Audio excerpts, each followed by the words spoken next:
my name's Tom Wiggans and I'm front of house engineer for Amy MacDonald Bloc Party. Here today with Amy MacDonald in Nuremberg. I've been touring for just over 20 years. I started off as a system technician and then I got the opportunity to start mixing front of house for bands about 15 years ago with UB40. Since then I've worked for Squeeze, Travis, the Cranberries, Bombay Bicycle Club, and here we are today.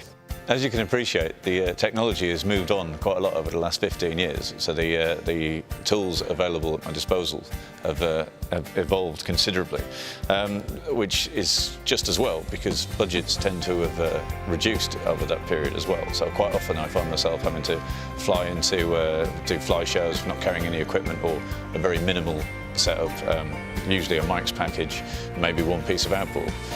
So it's not unusual for me to find myself on a different desk day to day, irrespective of what may have been advanced.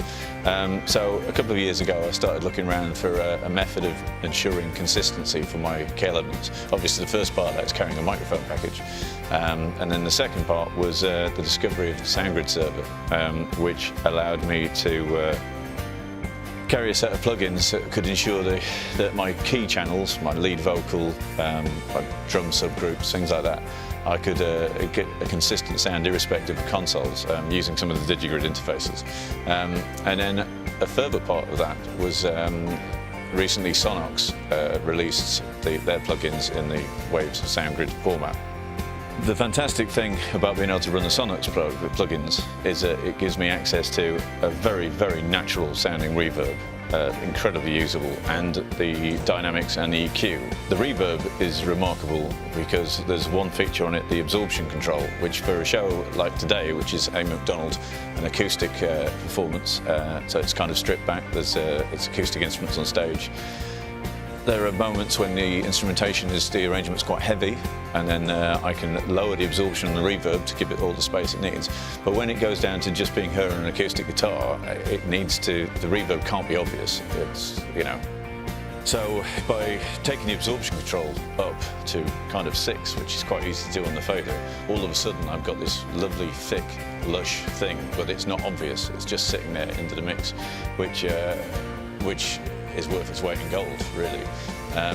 The second thing that I'm using quite a lot is the dynamics processor.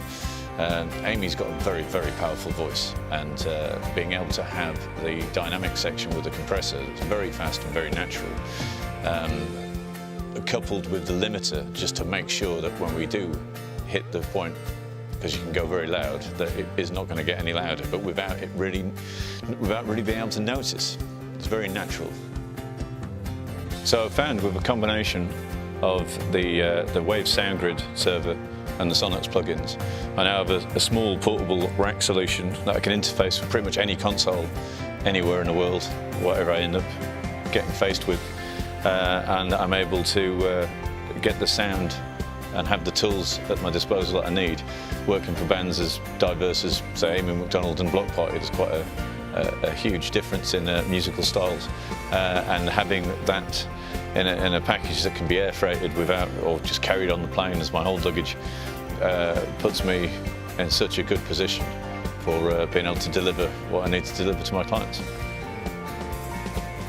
So to speed up my workflow, I'm using the iPad as a remote control, using a program called Lima, which is just sending out MIDI into my laptop. So for example, here I have Amy's compressor on the vocal chain. If I decide to go to Amy Reverb, then that brings up the reverb so that all the controls are just instant in my hands and obviously at my fingertips. And obviously I can move the iPad to anywhere that's convenient on the console, which I find is obviously just a very, very quick workflow. The great thing about the Sonox plugins is the dynamics give me control of the centre lead vocal, the most important instrument on the stage, without making it sound like I'm doing anything particular to it, just putting it exactly in the pocket it needs to be. The other thing is it's always very nice to turn up at a festival and have reverb envy from the other engineers.